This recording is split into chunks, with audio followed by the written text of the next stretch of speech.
రాజ్యం అంటే ఇండ్లు గులగొట్టుడేనా? ఇందిరమ్మ రాజ్యం అంటే గరీబోని మెడలు పట్టి నూకేసుడేనా? ఆలోచన చేయండి. నువ్వు ఏం చెప్పొచ్చినావు అధికారులకు? ఎన్ని మాటలు చెప్పినావు? 6 గ్యారంటీలు అన్నావు, 100 రోజుల్లో చేస్తా అన్నావు. 100 రోజులుగా దగ్గర 1000 రోజులకు వచ్చిందిగా. 1000 రోజులు దగ్గర పడ్డాయి. ఇంకొక 100 రోజులు 150 రోజులు అయితే 1000 రోజులు దగ్గర పడతాయి.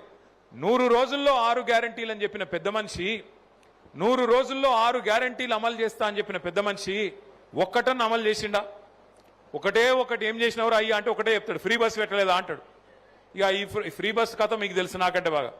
ఆడోళ్ళకి ఫ్రీ అట, మగోళ్ళకి డబుల్ టికెట్ అట. ఏం లాభం అది? ఇంట్లో ఆడోళ్ళు ఉంటారు, మగోళ్ళు ఉంటారు.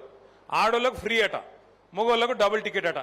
ఇదివరకు మహిళలు ఎక్కితే కనీసం గౌరవించి ఇవ్వడం లేదు, సీట్ ఇస్తుండే. ఇప్పుడు ఉన్నది ఆ పరిస్థితి. ఆ ఉన్న సీట్ల కోసమే కొట్లాడుకునుడు, గుద్దుకునుడు గా పరిస్థితి వచ్చింది ఫ్రీ బస్సు స్కీమ్తోని.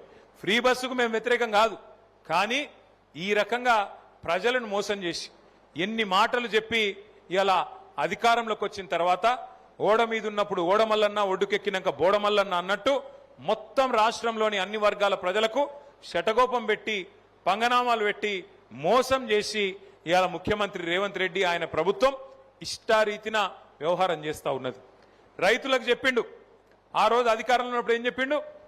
3వ పంటకు కూడా రైతు బంద్ వేయాలి అన్నాడు. సంవత్సరంలో 2 పంటలు కాదు 3 పంటలు పండించేటోళ్ళు కూడా ఉంటారు, మరి 3వ పంటకు ఏవా కేసీఆర్ అని చెప్పి పెద్ద డైలాగులు కొట్టిండు రేవంత్ రెడ్డి. ఇలా 3వ పంటకు కాదు, 3వ నెల వచ్చినా నాట్లేసినాక 3వ నెల వచ్చినా ఇంతవరకు కనీసం రైతు బంద్ వేయలేని ముఖం లేనోడు ముఖ్యమంత్రి 3వ పంటకు కూడా వేయాలని చెప్పి ఆపోజిషన్లు ఉన్నప్పుడు అడ్డం పొడుగు మాట్లాడిండు. యాద్ తెచ్చుకోండి మీరేం మాట్లాడిండు. నవంబర్లో తీసుకుంటే 10,000 వస్తుంది, డిసెంబర్లో మేము రాగానే తీసుకుంటే 15,000 ఇస్తా, నేను అధికారంలోకి ఎక్కిన మరుక్షణమే 15,000 రూపాయలు మీకు ఇస్తా అని చెప్పిండు. రాహుల్ గాంధీ తోడన్నాడు, సోనియమ్మ మీద ఒట్టన్నాడు, చచ్చిపోయిన ఇందిరాగాంధీ తోడన్నాడు, అందరి మీద ఓట్లు పెట్టుకున్నాడు, డబ్బల ఓట్లు వేయించుకున్నాడు. తర్వాత ఇంతవరకు పత్తా లేడు. కేసీఆర్ ఆడపిల్ల పెళ్లికి 1,00,000 రూపాయలు ఇస్తే కళ్యాణ లక్ష్మి అనే కార్యక్రమం కింద నేను దాని మీదికెళ్ళి తులం బంగారం ఇస్తా అన్నాడు.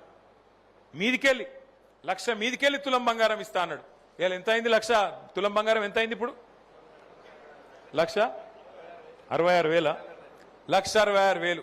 నేను అప్పుడే చెప్పిన సిరిసిల్ల వేములవాడలో వీళ్ళు బంగారం ఇచ్చేటోళ్ళు కాదు, మెడల పుస్తల తాడు కూడా ఎత్తుకపోయే దొంగలు వీళ్ళు, నమ్మకుని ఏం చెప్పినా సరే. మనోళ్ళు సిరిసిల్లోళ్ళు నన్ను నమ్మిండ్రు, వేములవాడోళ్ళు కాంగ్రెస్ నమ్మిరు. ఇప్పుడు ఏమాయ మరి? వచ్చిందా తులం బంగారం? ఎవరికన్నా తులం బంగారం కాదు, తులం ఇనుము కూడా ఇయ్యరిల్లు. ఉన్నాయి ఎత్తుకపోతారు తప్ప